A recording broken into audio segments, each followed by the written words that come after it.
السلام علیکم ورحمۃ اللہ وبرکاتہ۔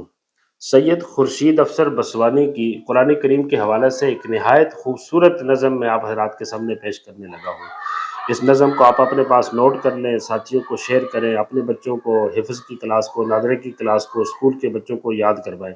یہ اردو شاعری کا شاہکارہ بھی ہے اور فصاحت و بلاغت والی نظم ہے، اور قرآن کریم کے حوالے سے اس نظم کے تو کیا ہی کہنے۔ آئے سنتے ہیں، ایک سے ایک شعر کمال کا ہے۔ جب انسان ایک درندہ تھا، جب دنیا ایک جہنم تھی، جب آدم اپنا دشمن تھا، جب ہستی خود سے برہم تھی، جب رشتے ناتے کچھ بھی نہ تھے، جب دوری و قربت کچھ بھی نہ تھی، جب ذکر وفا بے معنی تھا، جب قدر محبت کچھ بھی نہ تھی، یہ جنت ارضی یہ دھرتی تھی اندھے بہروں کی دنیا، یا عیش پرستوں کا مرکز یا وہم پرستوں کی دنیا،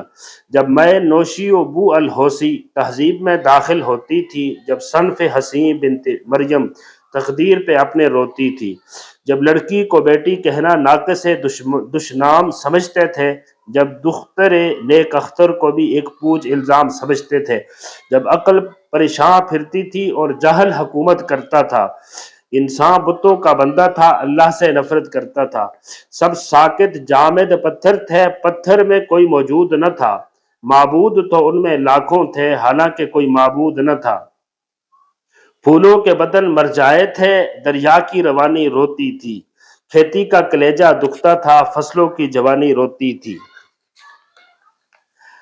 آخر وہ زمانہ آ ہی گیا جب رات کی آنکھیں بند ہوئی، خورشید ہرا بیدار ہوا، ظلمات کی آنکھیں بند ہوئی، یہ مہر وہ تھا جس کی کرنیں بجلی کی طرح سے کوند گئی، باطل کے فسوق کو توڑ گئی، اوہام کے ڈیرے روند گئی، وہ ایک کتاب اللہ جو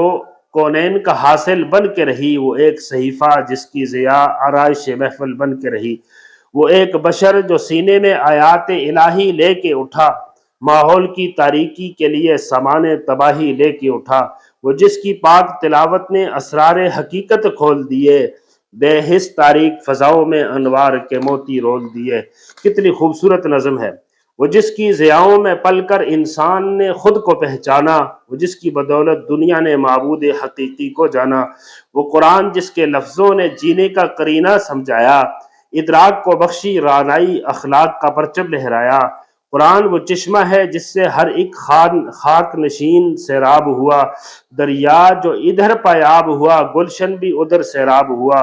قرآن نہ آتا تو ہم سب چوپائے سے بھی بدتر ہوتے، پھولوں کی جگہ کانٹے ہوتے، انسان کی جگہ پتھر ہوتے۔ محترم سامعین، اگر آپ کو یہ نظم پسند آئی ہے تو آپ سے گزارش ہے کہ چینل کو لازمی سبسکرائب کر دیں، اور اس طرح کی نظمیں مزید ہمارے چینل پہ اپلوڈ ہوتی رہیں گی، ان کو سنتے رہیں۔